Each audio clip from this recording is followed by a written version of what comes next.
Les gens qui meurent sans connaître l'évangile, que deviennent-ils? Si un enfant meurt victime d'un viol ou d'un mal quelconque, où va-t-il? Si quelqu'un est devenu mauvais à cause de son enfance ou sa vécu, comment Dieu le jugera? Troisième question, il y a beaucoup de questions. Une femme peut-elle avoir les dons d'exhortation? Comment elle peut l'exercer? Bon, je commence par la dernière. Une femme qui a les dons de l'exhortation, si tu es dans un couple de chrétiens, nous croyons que l'homme qui est là est en train de l'exercer dans votre maison. Tu peux aussi, participer dans ce que l'homme de Dieu ou le frère est en train d'exercer. Mais par contre, si tu es dans un couple de païens non-croyants et la croyante, par tes œuvres, par ta façon de vivre ou par tes conseils, c'est l'exhortation, ou par tes conseils, l'homme, si seulement il a été choisi de Dieu, il peut retrouver les chemins. Donc, tu peux avoir les dons de l'exhortation. Ce n'est pas que tu vas venir ici devant pour nous exhorter. Ce n'est pas possible dans l'Assemblée des saints qu'une femme exhorte. Ce n'est pas possible.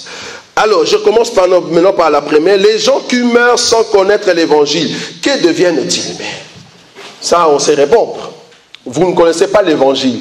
Qu'est-ce que vous allez en fait devenir? Parce que la Bible dit, je crois qu'il y a une écriture, on a évoqué ça avant-hier avec ma soeur, Mamie et son mari. La Bible dit que ce qu'il a prédestiné, hein, vous voyez ça? Voilà. Donc Dieu, vouloir ou pas, si tu viens du ciel, Dieu va t'amener à l'évangile. Vouloir ou pas. C'est impossible que tu ne rencontres pas l'évangile dans ta vie. Si tu n'as jamais rencontré l'évangile, c'est que tu es un fils du diable. J'ai choqué. Je dis la vérité. Si tu n'as jamais rencontré l'évangile, bien dire rencontrer l'évangile. Si tu n'as jamais rencontré l'évangile, c'est-à-dire Dieu ne t'a jamais amené vers l'évangile, si tu meurs, tu vas en enfer. Parce que pour rentrer au ciel, il faut que tu sois une personne qui est venue du ciel. Pour venir du ciel, tu dois avoir la parole. Parce que nous sommes parole qui a été projetée sur la terre. Et Dieu va rechercher ces paroles-là pour le ramener dans le ciel. Or, la parole en question, c'est au fait l'évangile. Donc, un païen, parce qu'une personne qui n'a jamais rencontré l'évangile, c'est-à-dire tu es païen, pour te convertir, enfin, je ne sais pas l'évangile dans quel sens. C'est que nous sommes en train de prêcher, hein, frère Serge? Oui, vas-y. Oui.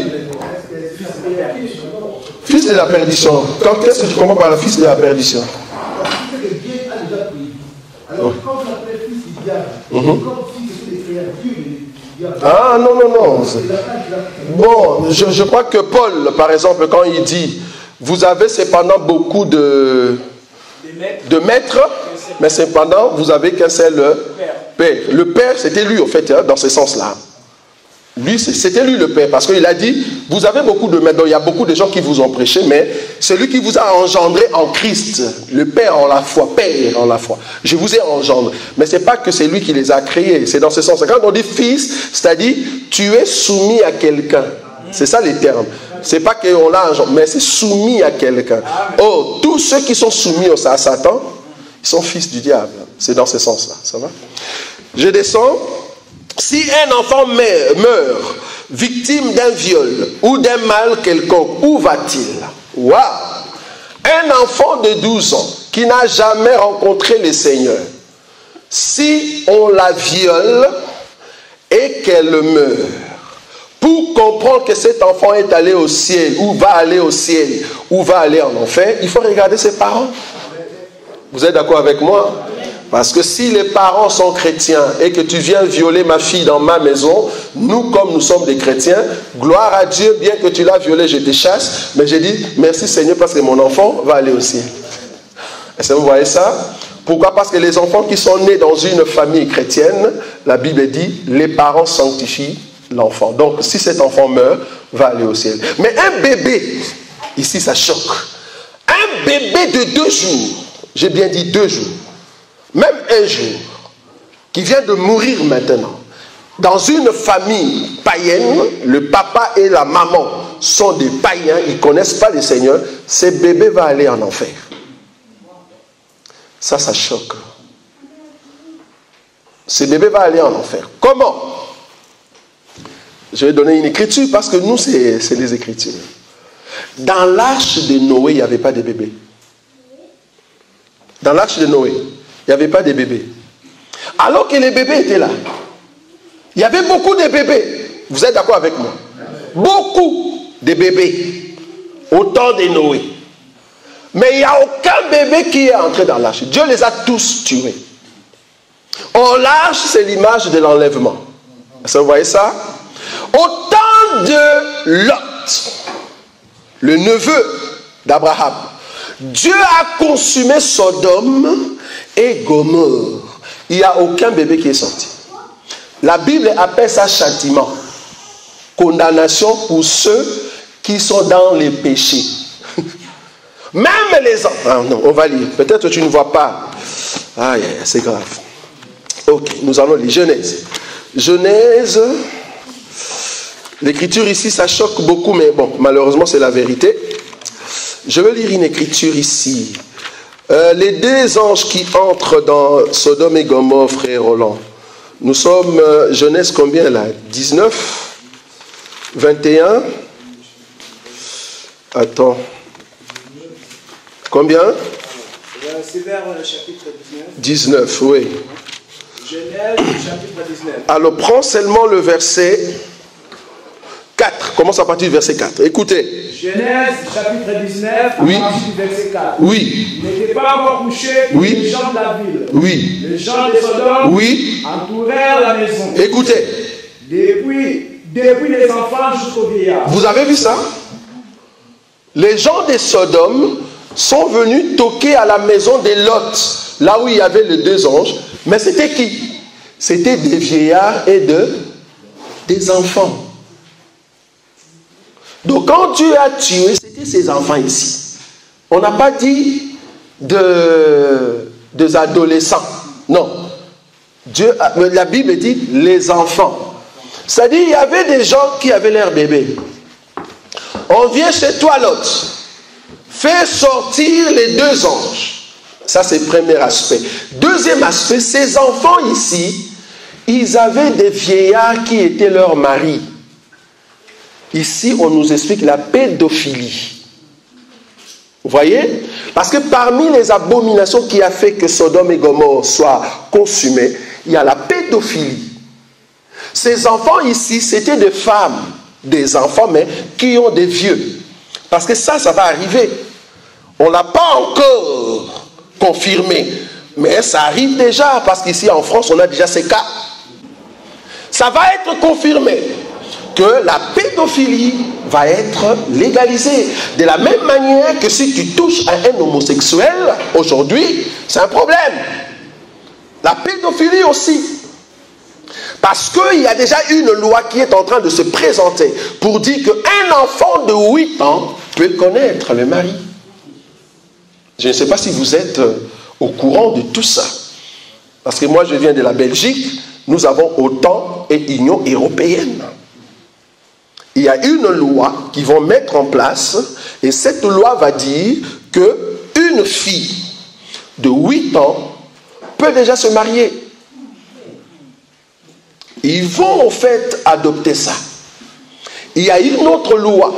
Or, si on dit, s'ils confirment qu'une fille de 8 ans peut se marier, du coup, du côté de l'homosexualité, un petit garçon de 8 ans, on peut l'abuser. Je ne sais pas si vous voyez comment les gens vont venir. Donc, du coup, vous allez commencer à voir dans les jours qui arrivent. Parce que ce sont des abominations qui préparent l'enlèvement. Bientôt, vous allez voir sur une rue un vieux, mais qui a un petit garçon. Tu vas penser que c'est son enfant. Non, c'est sa femme. Un petit garçon. Donc un vieux avec un petit garçon. C'est l'homosexualité, donc c'est l'homosexo-pédophilie, s'il faut l'appeler ainsi. Ça va être légalisé. Ça arrive. Parce que ce sont des abominations qui préparent l'enlèvement. On doit voir ces choses-là avant que l'autre sorte. Vous voyez? Donc ici, un enfant qui est né dans une famille païenne, cet enfant va aller en enfer. Voilà. Vous avez vu ça? Voilà, on rentre. Là où on était où? Genèse. Oui, on continue, oui. Alors, les enfants. À partir du verset. Oui. Oui, continue, oui. Toute la population était accourue. Oui. Ils appelèrent Lot et lui dirent, où sont les hommes qui sont entrés chez toi cette nuit? Oui. Fais-les sortir vers nous. Pour que nous les connaissions. Oui, continue. Lot sortit vers eux à l'entrée de la maison. Oui. Et ferma la porte derrière lui. Oui. Et il dit, mes frères, je vous prie, ne faites pas le mal. Oui. Voici, j'ai 2 filles qui n'ont point connu d'homme. Je vous les amènerai dehors. Et vous leur ferez ce qu'il vous plaira. Seulement, ne faites rien à ces hommes, puisqu'ils sont venus à l'ombre de mon tour. Continue le 9. Verset 9. Celui-ci est venu comme étranger. Oui. Et il veut faire le juge. Oui. Eh bien, nous le ferons. Nous déferons. Nous déferons. Pi qu'à eux. Nous déferons pi qu'à eux. Mais l'écriture aussi que je vais rajouter, c'est le verset 8. J'ai 2 filles qui n'ont point connu d'homme. Je vous les emmènerai dehors et vous leur ferez ce qu'il vous plaira. Pour qu'il y ait enlèvement de l'église, nous devons avoir la loi qui dit tout homme qui veut satisfaire son besoin, il peut prendre n'importe qui. C'est ce qu'on appelle l'agression sexuelle. Ça va arriver. Ce sont des lois qui vont arriver. Et à part cette loi, maintenant le verset 9, le verset 9. Le verset 9. Le verset 9, il dit, oui. Celui-ci est venu comme étranger. Oui. Et il veut faire le juge. Oui. Eh bien, nous déferons pi qu'à eux. En d'autres termes, l'autre c'est un homme. Les gens qui étaient dehors, c'était des hommes. Ils ont dit, oh, nous voulons en fait abuser les anges qui sont à l'intérieur, toi tu intercales, alors nous allons te faire pi qu'à eux. C'est-à-dire, toi maintenant, nous allons te violer. Vous allez voir bientôt avec ces histoires d'homosexualité, si tu n'es pas fort, il faut commencer à faire les sports maintenant. Parce qu'il y aura des gens qui vont commencer à vous suivre. Tu dis, mais pourquoi vous me suivez? Nous voulons te violer. Donc, toute personne qui ne sait pas courir, commencez déjà à faire les sports. La Bible dit, si on vous agresse, courez. Parce que Jésus, on voulait les tabasser à fond. La Bible dit, il a couru. Ce n'est pas un péché de courir, frère. Si on veut t'agresser, cours. Donc, il y aura des gens qui vont commencer à violer des hommes. De la même manière qu'on viole des filles, il y aura des hommes animés par l'esprit des démons. Ils vont commencer à violer des hommes. On t'attrape dans un coin. Déjà dans des prisons, c'est déjà légal. Je ne sais pas si vous le savez. Dans des prisons, là où il n'y a pas de caméra, c'est légal. Évitez d'aller en prison. En tout cas, je n'ai jamais été en prison. Évitez d'aller là-bas. Parce que les gardes qui sont là-bas, ils sont animés d'un esprit bizarre. Même les gardes eux-mêmes peuvent te violer. Fais attention. Donc là-bas, c'est légal. Donc il y aura un temps, merci frère Roland, il y aura un temps où il y aura l'agression sexuelle. Parce que ce sont des choses où la Bible dit, jusqu'à ton peuple, ça Dieu parlait à Abraham. Ton peuple est esclave en Égypte, mais ils sortiront à la 4e génération quand le péché des Amoréens va atteindre son comble. Parce qu'il faut que le péché monte. Quand le péché monte, c'est alors que le peuple d'Israël peut sortir. Quand le péché monte, le péché des hommes monte, c'est ça l'eau qui a fait que l'arche puisse bouger. Alors que Noé avait créé l'arche sur terre. Mais pour que l'arche bouge et commence à flotter, il faut que l'eau monte. C'est ça le péché qui monte pour permettre que l'arche bouge. Merci Jésus. Merci Jésus.